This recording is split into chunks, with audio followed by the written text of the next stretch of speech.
해마다 가을이 오면 제가 꺼내서 읽는 책 중에 하나가 릴케의 기도 시집입니다. 그러고 보니까 올해 아직 그 책을 펼치지 못했는데요. 이 기도 시집에 보면 이런 내용이 있습니다. 오 주여, 그들 하나하나에게 그들 자신의 죽음을 주십시오. 그가 사랑, 의미, 그리고 고난을 겪은 거기에서 가는 그러한 죽음을, 이런 구절입니다. 우리 한 사람 한 사람에게 고유한 죽음을 달라고, 공장에서 물건 쏟아져 나오듯이 그렇게 엇비슷한 죽음이 아니라 그가 사랑했고 의미를 느꼈고 고난을 겪은 그 무엇으로도 대체할 수 없는 고유한 죽음을 달라라는 그런 기도인데요. 저는 그 기도를 가을이 될 때마다 떠올리면서 그것은 죽음에 대한 기도가 아니라 내 삶이 고유한 삶이 되게 해달라고 하는, 그 무엇과도 비교할 수 없고 무엇과도 바꿀 수 없는 그런 하나밖에 없는 삶이 되게 해달라고 하는 간절한 기도로 다가옵니다. 단풍이 아름답게 물드는 계절인데요. 여러분들의 삶이 그렇게 아름답기를 바라고요. 다른 사람하고 비교할 수 없는, 오직 나만이 사랑하고 나만이 의미를 느끼고 때로는 나만이 겪은 그 고난, 또 내가 이겨낸 그것이 우리 삶이 되는 그런 은혜가 우리 모두에게 함께 하기를 바랍니다. 오늘도 귀한 찬양 통해서 아직도 우리 마음속에 남아있는 감사의 여운을 다시 한번 확인시켜준 할렐루야 찬양대 감사드립니다. 잊어버릴까 봐 한 가지 당부를 드리면 환절기의 건강 조심하시기 바랍니다. 엊그제 제가 날씨가 추워진다라는 말을 듣고 사택으로 올라가는 계단에 있는 화분을 혼자서 다 옮기다가 그만 허리가 삐끗했고 걸음이 아주 불편해졌습니다. 저는 아직도 제가 젊은 줄 알고 그냥 그렇게 겁내지 않고 일을 했는데 이젠 정말 조심해야 될 때구나 하는 그런 생각이 듭니다. 환절기에 모두들 건강 유념하시면 좋겠습니다. 자, 오늘 우리가 요한계시록 11장 말씀을 같이 나누게 되었는데요. 지난주에 말씀을 드린 것처럼 요한계시록 말씀이 다 어렵지만 11장 말씀은 어려운 말씀 중에서도 더욱 어려운 말씀입니다. 이 말씀이 도대체 무엇을 의미하고 있는지 쉽게 헤아리기가 힘듭니다. 이제 오늘 3절부터 6절까지인데요.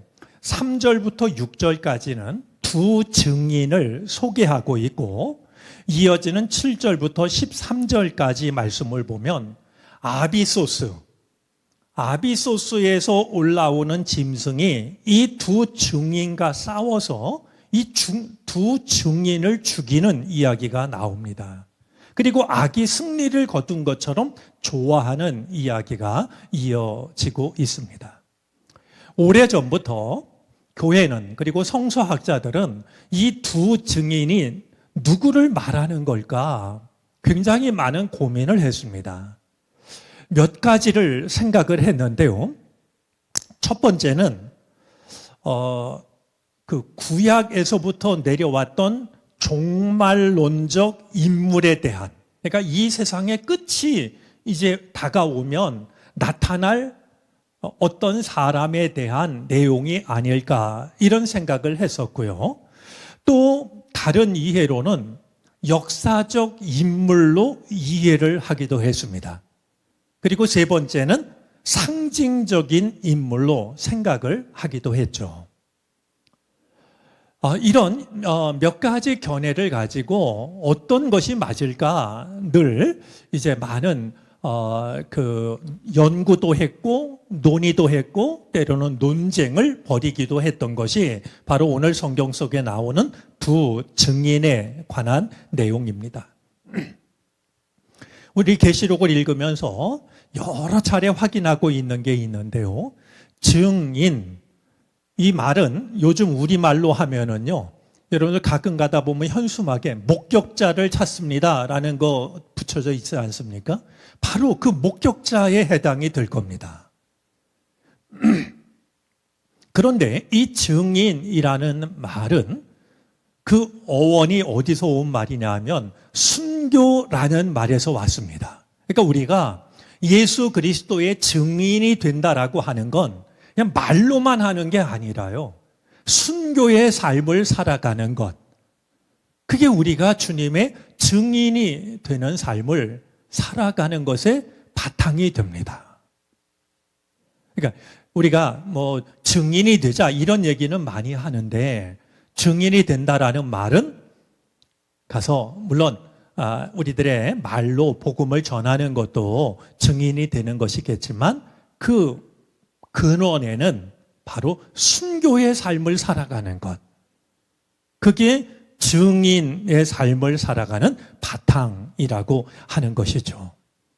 자, 이런 이해를 가지고 우리가 오늘 그 말씀을 통해서 이해할 수 있는 범위 안에서, 즉 이것이 정확하게 그것이다라고 할 수는 없지만 두 증인에 관한 성경에 우리가 참조할 만한 구절들을 생각하면서 과연 이 두 증인에 관한 말씀이 우리에게 무엇을 전해주는지 함께 살펴보도록 하겠습니다. 아까 제가 이 두 증인에 대해서 이 유대교의 종말론적 인물에 대한 기대라고 말씀을 드렸는데요. 주님의 날이 오기 전에 하나님께서 특사를 보내실 거라고 하는 기대와 믿음이 유대인들에게는 있었습니다. 그러니까 주님의 날이 어느 날 불쑥 찾아오는 게 아니라 그날이 오기 전에 하나님께서 하나님의 특별히 선택받은 두 사람을 보내실 것이다.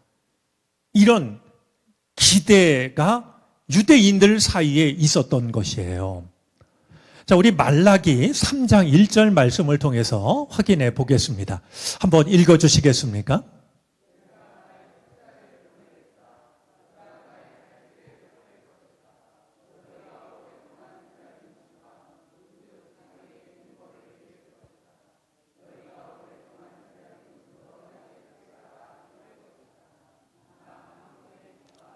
네, 주님의 날이 오기 전에 하나님께서 특사를, 하나님의 사람을 먼저 보내신다라고. 그러면 그가 주님의 길을 닦을 것이라고. 이런 이제 말씀이 말라기서에 있는데요. 이것은 그냥 말라기서의 내용일 뿐만이 아니라 유대인들이 가지고 있었던 주님의 날이, 종말의 때가 오기 전에 하나님께서 특별히 선택하신 이들을 먼저 보내실 것이다. 이런 이해를 가지고 있었던 겁니다. 자, 그런데 이 말라기 선지자는요, 이 특사를 누구로 생각했냐 하면 생각한 사람이 있습니다. 이번에는 4장 5절 말씀입니다. 읽어 주시겠습니까?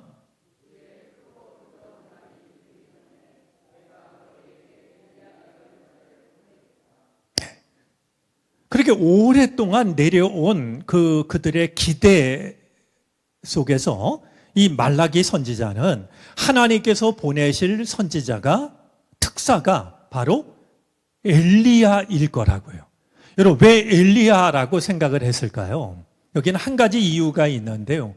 엘리야는 이 세상을 살다가 죽어서 무덤에 묻힌 사람이 아니라 회오리 바람을 타고 하늘로 올라간 사람입니다. 그래서 주님께서 오시기 전에 다시 그런 바람을 타고 이 땅을 찾아오지 않을까, 이렇게 생각하기에 가장 적합한 인물이었습니다. 그래서 그들이 오랫동안 기대했던 이 하나님의 특사가 바로 죽음을 보지 않고 하늘로 올라간 엘리야일 거다. 이런 생각을 이제 하고 있었고, 이것을 말라기 예언자가, 선지자가 우리에게 들려주고 있는 겁니다. 자, 우리 마가복음 6장 15절 말씀을 한번 보시겠습니까?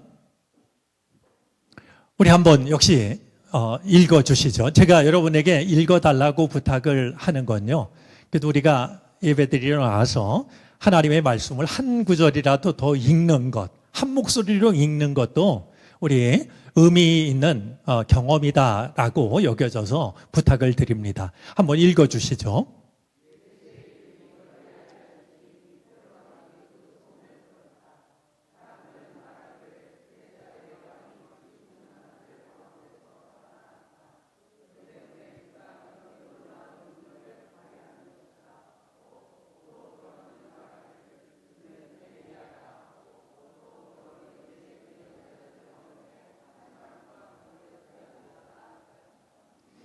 예. 헤로드 왕이 예수님에 관한 소문을 듣고요.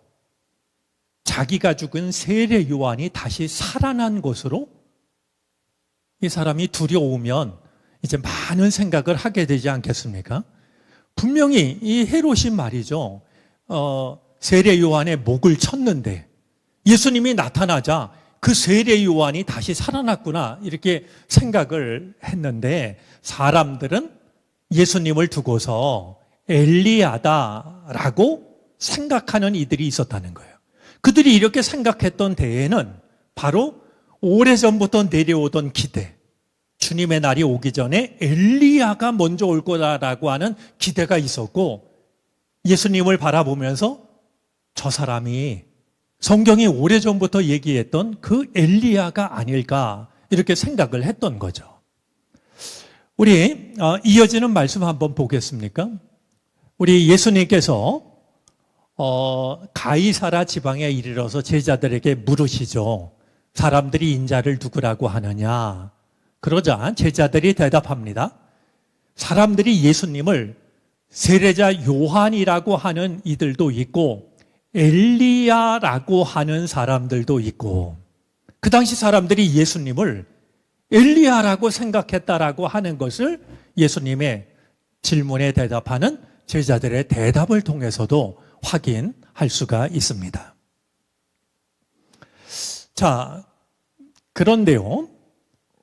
이제 오늘 성경 말씀은 이 두 증인이 어떤 사람인가라고 하는 것을 구체적인 것은 아니지만 이제 그들이 어떤 사람인가라고 하는 것을 우리에게 일러주고 있는데요. 우리 이어지는 말씀을 보겠습니다. 나는 내 두 증인에게 예언하는 능력을 줄 것이다. 그들은 며칠 동안 3절입니다. 며칠 동안 1260일 동안 상복을 입고 예언을 할 것이다. 여러분 1260일은 바로 전절인 2절에 나오는 42달에 해당이 되고요. 우리 다른 성경에 나오는 한때, 두때, 반때에 해당이 됩니다. 자, 한때, 두때 합하면 몇 때예요? 3때죠. 그리고 반때가 있으니까 3년 반입니다.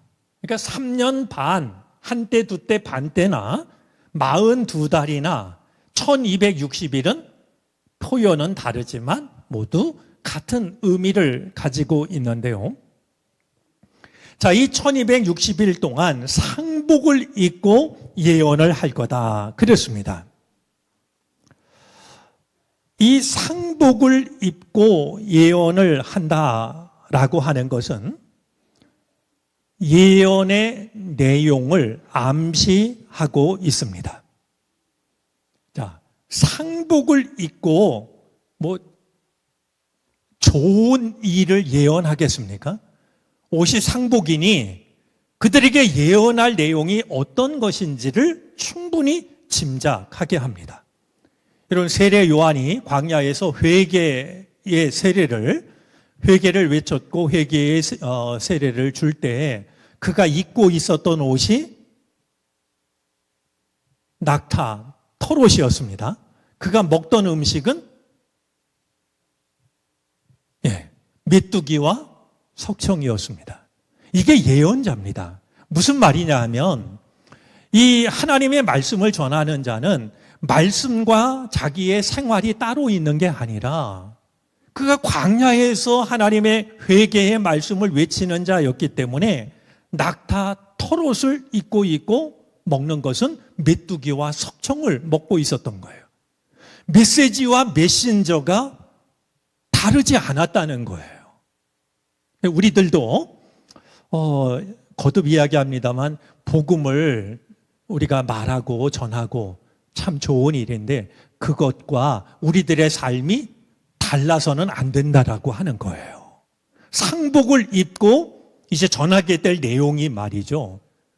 하나님의 심판을 전하는. 그러니까 전하는 말과 그들의 모습이 하나였다라고 하는 것이죠.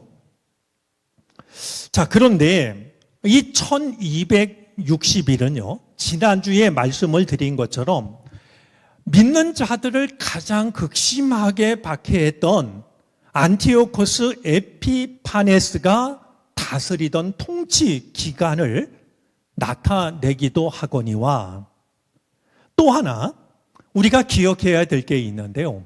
그리스도가 이 땅을 찾아오시기 전에 시험과 증언의 때를 암시하기도 합니다. 그러니까 주님께서 오시기 전에 결코 쉽지 않은 교회가 이겨내야 될 그런 시험의 때가 있다라고 하는 것을 일러주고 있는 겁니다. 그러니까 과거에는 아주 극심한 박해를 받았던 때가 있었는데요. 이 말씀이 기록되던 당시만 해도 교회가 큰 위협 앞에 놓여 있지 않았습니까? 그런 이들에게 주님이 오시기 전에는 교회가 당해야 될 박해와 시험의 때가 있다라고 하는 것을 이야기하고 있는 겁니다. 저는 이 말씀을 이렇게 이해하고 싶습니다. 예언이라고 하는 것은요, 살아있는 신앙이라고 하는 것은 빛나는 말씀에 사로잡힌다라고 하는 것은 환난의 때를 뚫고 나갈 수 있는 화살 아닐까 하는 겁니다. 1260일 동안 이제 상복을 입고 예언을 하는 건데요. 이게 굉장히 어려운 기간이에요. 그런데 예언, 하나님의 빛나는 말씀을 가진 자는요, 환난이 아무리 극심해도 이 환난을 뚫고 나가는 화살과 같은, 바로 그 사람이 빛나는 말씀을 지닌 자라는 거예요.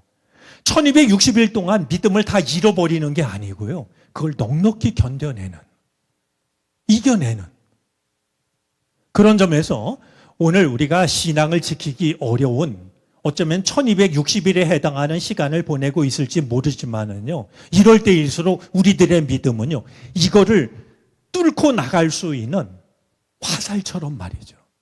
살아있는 하나님의 말씀, 예언의 말씀, 빛나는 말씀을 우리가 가지고 있어야 한다는 거예요. 그것만이 이 시대를 우리가 이기지, 그렇지 않으면 이 시대의 급류에 떠밀려가는 말이죠. 우리가 드리는 기도가 고작 아이고 하나님 저 좀 살려주세요. 그럴 수밖에 없는 말이죠. 그러나 예언의 말씀을 지닌 자는 이 1260일 쉽지 않은 시간이지만 이 어려운 시험의 시대를, 박해의 시간을 뚫고 나갈 수 있는 믿음의 힘을 가지고 있다는 거예요. 우리 교우들께서 이 세상 풍조에 떠밀리지 마시고요. 세상에 그냥 저 급류에 떠내려가는 사람처럼 말이죠. 그렇게 당황하고 떠밀리지 마시고 예언의 말씀을 가지고서 살아계신 빛나는 말씀을 가지고 이 어려운 시절을 이겨낼 수 있게 되기를 바랍니다. 내가 살아계신 말씀을 가질 때, 예언의 말씀을 가질 때 나는 폭풍우도 뚫고 나가는 화살이 될 수 있다. 이 세상에 그 어려움을 능히 뚫고 나갈 수 있는 힘을 갖게 된다. 이런 마음을 가지고 하나님의 살아계신 말씀을 늘 지니고 살아갈 수 있게 되기를 바랍니다. 자, 이어지는 말씀입니다. 그들은 이 세상을 다스리는 주님 앞에 서 있는 올리브 나무 2그루요 촛대 2개입니다.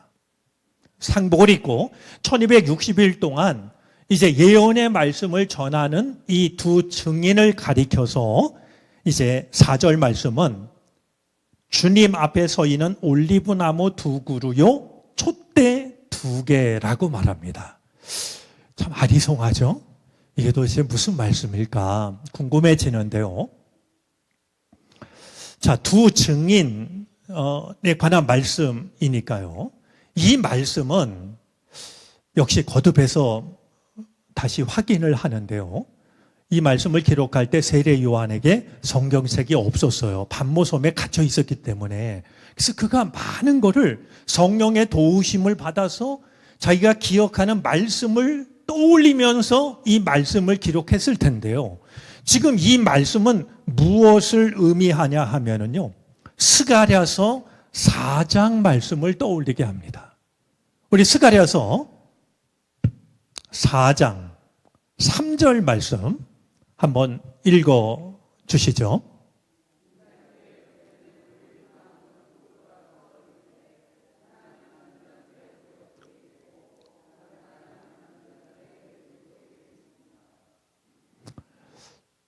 스가랴서 4장 전체가 이것을 말하는데요. 제가 3절 말씀만 읽었습니다. 분명히 요한은 이 스가랴서 말씀을 떠올렸을 겁니다. 근데 이 스가랴서 말씀 속에 바로 올리브 나무 2그루와 등잔 2개가 서 있는 내용이 나오고 있는 걸 보게 됩니다. 자, 그러면 여기서 말하고 있는 저 올리브 나무 2그루는 무엇을 말하는 것일까? 이것은요, 그 당시 이스라엘을 이끌고 있던 정치적인 지도자와 종교적인 지도자 두 사람을 나타냅니다. 그래서 이제 정치적인 지도자였던 수룹바벨과 종교적인 지도자였던 여호수아를 상징하고 있는 겁니다. 그러니까 그 어려운 시절에 말이죠. 하나님께서 올리브나무 2그루를 통해서 하나님의 일을 하시는데요. 한 사람은 신앙적인 지도자고 또 한 사람은 정치적인 지도자였었습니다. 이제 이 어려운 시절에 하나님의 예언의 말씀을 전할 자가 두 올리브 나무라고 그랬는데요. 여러분들, 우리가 두 올리브 나무가 되어야 됩니다. 이 자리에 우리 목회자들이 있는데요. 목회자들은 여호수아가 되어야 되고요. 우리 교우들은 수룹바벨이 되어야 돼요. 아까 제가 이 1260일을 이야기하면서 이제 어려운 시절에 이 교회가 감당해야 될 그 시련의 때라고 말씀을 드렸는데요. 세상이 이렇게 복음을 전하기 어려운 세상이 될수록 우리에게 필요한 것은요, 신앙적인 올바른 지도자가 필요해요. 세상에 타협하지 않는, 야합하지 않는. 그런데 이 제사장만 필요한 게 아니고요. 정치적인 지도자였던 수룹바벨, 평신도 지도자가 필요하다는 거예요. 이렇게 두 올리브 나무가 하나님의 거룩하심을 지켜내는 말이죠. 이런 세상 속에서도 예언의 말씀을 전하는 역할을 감당해야 된다는 거예요. 그냥 교회는 담임 목사님이 열심히 하고 교역자들이 또 열심히 하고 그러면 되지. 이게 아니라요. 예? 올리브 나무 한 그루가 아니라 2그루인데 하나는 수룹바벨이라고 하는 평신도 지도자가 필요하다는 거예요. 우리 교우들께서 그냥 소극적으로 생각하지 마시고요. 여러분들이 내가 어떻게 하면 수르바벨이 될까? 어떤 분은 기도하시면 돼요. 기도의 사명을 내가 감당해야지. 어떤 분은 내가 전도의 사명을 감당해야지. 우리 지난주에 우리 새로운 한 분이 오셔서 등록을 하셨는데 제가 식사하면서 얘기를 들었더니 참 고맙더라고요. 이 아래에서 가게를 하시는 분인데 많은 교회에서 와서 전도를 했대요. 근데 자기 마음속에 자기에게 부담을 주지 않고 기다려준 교회가 있었는데 그게 정릉교회였다는 거예요. 내가 교회를 나가면 우리 김 장로님하고 같이 나가겠다. 이렇게 이제 생각을 하고 있다가 교회 나오게 됐다고. 그런데 또 얘기를 들었더니 장은순 권사님이 전도한 분하고 또 아주 가까우시더라고요.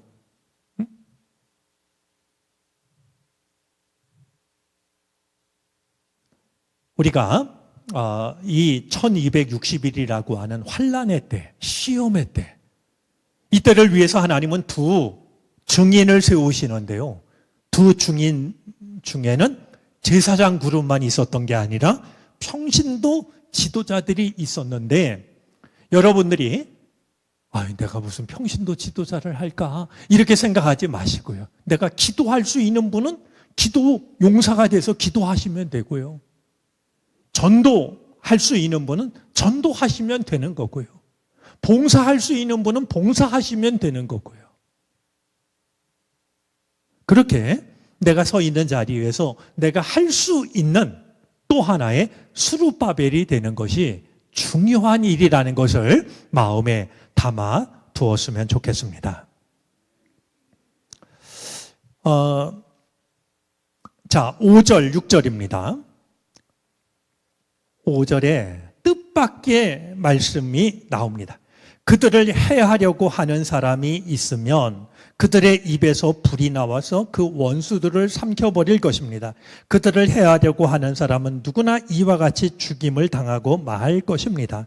그들은 자기들이 예언 활동을 하는 동안에 하늘을 닫아 비가 내리지 못하게 할 수 있는 권세를 가지고 있습니다. 또 물을 피로 변하게 하는 권세와 그들이 원하는 대로 몇 번이든지 어떤 재앙으로든지 땅을 칠 수 있는 권세를 가지고 있습니다. 자, 이 두 증인에 대해서 그 이름을 말하고 있지는 않는데 이들이 어떤 사람인가라고 하는 것을 이제 5절과 6절이 다시 한번 전해주고 있는 겁니다. 자, 그런데요. 5절 말씀에 의하면 그들을 해하려고 하는 사람이 있습니다. 하나님의 말씀을 전할 때, 상복을 입고 예언의 말씀을 전할 때 다 회개하고 아멘하며 받아들이는 게 아니라 죽이려고 하는 사람이 있는 거예요. 그런데 그들은 특별한 보호를 받게 됩니다. 그들의 입에서 불이 나와서 원수들을 삼켜버릴 것이다. 이렇게 말합니다. 여러분, 이 말씀은 역시 떠오르게 하는 구약의 한 장면이 있고 떠오르게 하는 사람이 있습니다. 우리 열왕기하 말씀을 보면은요. 열왕기하 1장 10절 말씀을 한번 보겠습니다. 한번 읽어 주시겠습니까?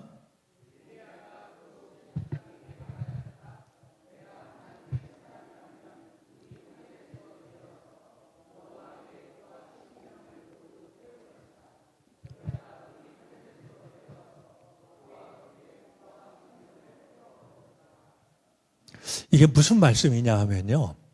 아하시아 왕이 다락방 난간에서 떨어져서 다리가 크게 다칩니다.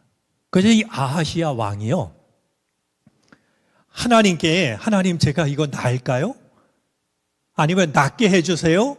이렇게 묻거나 기도했던 것이 아니라요. 이제 이 아하시아 왕이 에글론의 신인 여룻바알에게 사절단을 보냅니다. 즉 우상한테 사절단을 보내서 제가 나을 수 있을까요? 물어보라고 사절단을 보낸 거예요. 이 말을 누가 들었냐 하면 엘리야가 들었습니다. 그러면서 아니 우리에게 하나님이 계신데 어떻게 우상에게 내가 낳을 수 있는지를 물을 수가 있냐고 말이죠. 그러면서 하나님의 뜻을 전합니다. 왕이 병상에서 내려오지 못하고 죽고 말 것이다. 이 말을 들은 왕이요, 아마 엘리야를 붙잡아 오라고 그랬겠죠. 50부장을 시켜가지고요, 부하 50명을 들이고 엘리야를 찾아가게 합니다. 그때 엘리야가 했던 말이 우리가 읽은 바로 저 말씀인데요. 하나님이 아하시야 왕이 얘기한 것처럼 내가 하나님의 사람이라고 한다면 하늘에서 불이 내려서 나를 잡으려고 오는 저 50부장과 군인 50명을 불사를 것이다. 하늘에서 불이 내려서 그들을 불사르게 되죠. 같은 일이 또 한 번 반복이 됩니다. 무슨 말씀일까요? 말씀을 전하는 자에게 위기가 찾아옵니다. 그러나 하나님은 하나님의 능력으로 그를 지켜 주신다라고 하는 거예요. 보호하신다라는 거예요. 오늘날 교회가 하나님의 거룩하심을 지키기가 참 어렵습니다. 그러나 하나님은 방관하시는 게 아니라요, 교회를 하나님의 능력으로 지켜주신다는 거예요. 엘리야에게 있었던 일을 이제 드러내고 있습니다. 자, 우리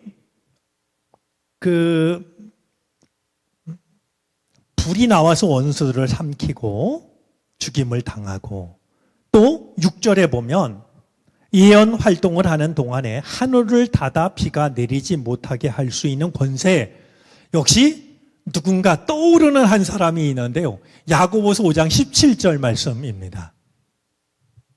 한번 다시 읽어주시겠어요?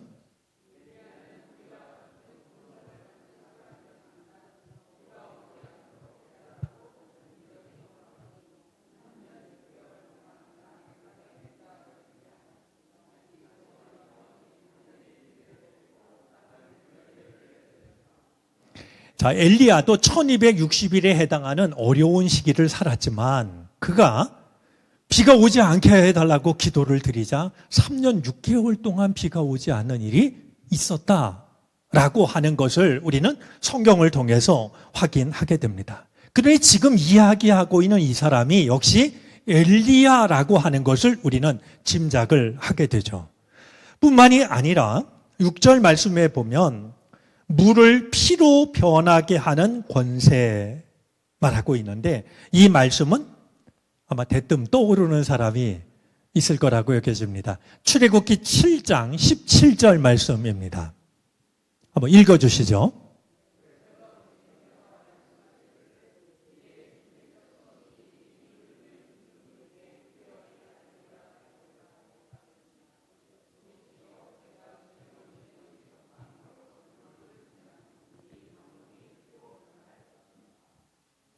아멘.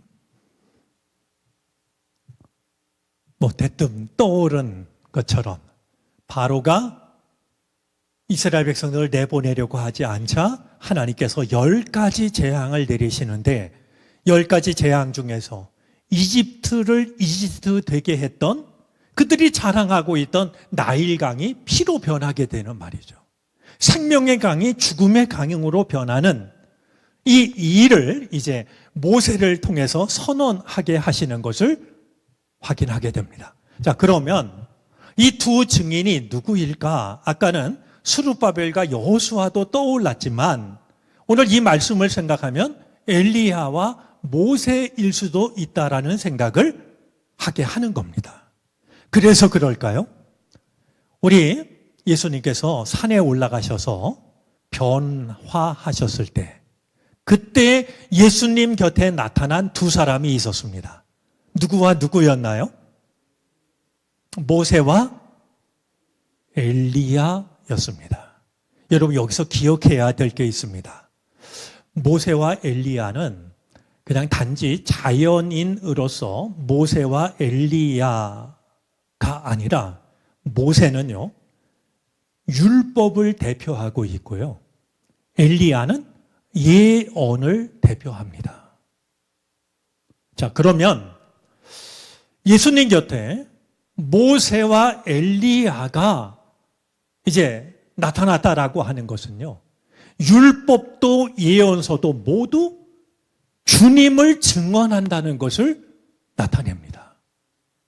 그러니까 우리는 복음서를 통해서만 예수 그리스도를 만나는 게 아니라 율법에 있는 말씀을 통해서도 예수 그리스도를 만날 수 있고 예언의 말씀을 통해서도 예수 그리스도를 만날 수 있다라고 하는 거예요.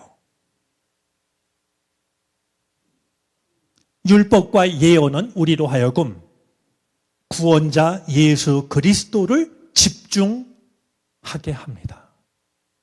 율법은 우리 삶에 하나님이 어떻게 개입하고 계신지를 말하고 있다라고 하면, 예언은 우리가 하나님의 삶에 어떻게 참여할 수 있는지를 말하고 있습니다.